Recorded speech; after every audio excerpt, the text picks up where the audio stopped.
Hey everyone, welcome to season 2 of STEM Time with Navya and Aishwarya. We are your hosts, Navya.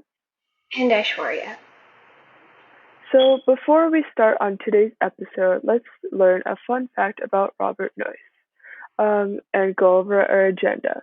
So, today we're going to be talking about Robert Noyce, who still stands to be one of the most important and influential figures in the field of computer science.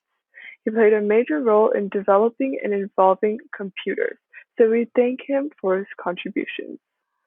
So now we're going to go on to a fun fact about Robert Noyce. Great. Another one of the reasons is that he is known as a very influential person is because of the impact he still carries today and how generations still carry his advice. He was idolized by the founder of Apple and Steve Jobs because of the advice and leadership skills that he was able to give Jobs when Jobs was becoming an entrepreneur and just starting out. Yeah, so that's really awesome. So now let's dive right in to learn more about Robert Noyce. So the questions we'll be addressing today include, well, what is his background and how was his early life? What did do in his career and research? And finally, what impact did Noyce have? So let's get started. What is his background and how was his early life? Robert Norton Noyce was born on December 12th in 1927 in Burlington, Iowa. Robert was born into a family with deep Midwestern roots and a tradition where the men serve either as teachers or as ministers. His father was a descendant of the Governor William Bradford, who lived from 1590 to 1657, and he was a member of the Plymouth colony and a passenger on the Mayflower. Robert liked handicrafts from a very young age, and in the summer of 1940, when he was 12 years old, he built an aircraft the size of himself with his brother Gaylord, um, and they used to fly from the roof of the Grinnell College stables. He also built a radio from scratch later in his life and motorized his sled by welding a propeller and an engine from an old washing machine to the back of it. So as you can tell, he was super passionate about engineering from a really young age. So now let's move on to what did Noyce do in his career and research. So Noyce majored in physics at the Grinnell College and earned a doctorate in solid-state physics from MIT for conducting research related to the transistor,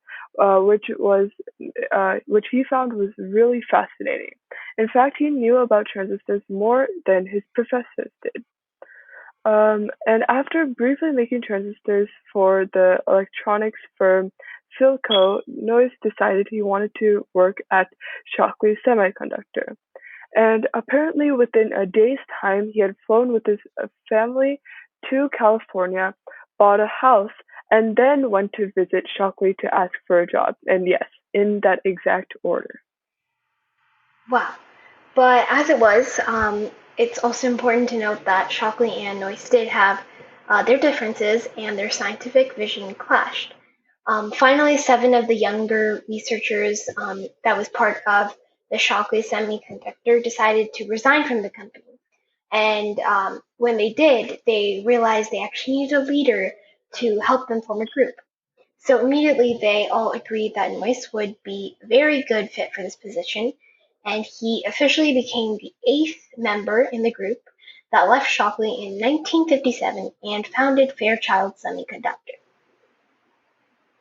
So, adding on to this, at this point of his life, what impact did Noyce have? So, at this point, Noyce was now the general manager of Fairchild Semiconductor, and while he was there, he invented the integrated chip, which I'm sure many of you know as one of Noyce's greatest accomplishments. And the integrated chip is essentially a chip of silicon with many transistors all etched into it at once, thus known as the integrated chip. So this would ultimately become the first time he revolutionized the semiconductor industry. He stayed with Fairchild until 1968, when he decided to leave with Gordon Moore to found Intel. At Intel, he oversaw Ted Hoff's invention of the microprocessor, and this would become his second time he revolutionized the semiconductor industry. And at both companies, Noyce introduced a very casual working atmosphere, and the best example for it would be the what has become the cultural stereotype in California and in the Silicon Valley, and how companies function these days. Along with the open atmosphere came responsibility, though, because Noyce learned from his problems, and he personally faced at Shockley Semiconductor, and he gave the opportunity for other employees to achieve whatever they had wished. And there were many fascinating accomplishments that happened with his company. Therefore, there are a lot of people that argue his third revolution would be introducing Silicon Valley working style, because he was one of the first people to integrate that into his system. Exactly.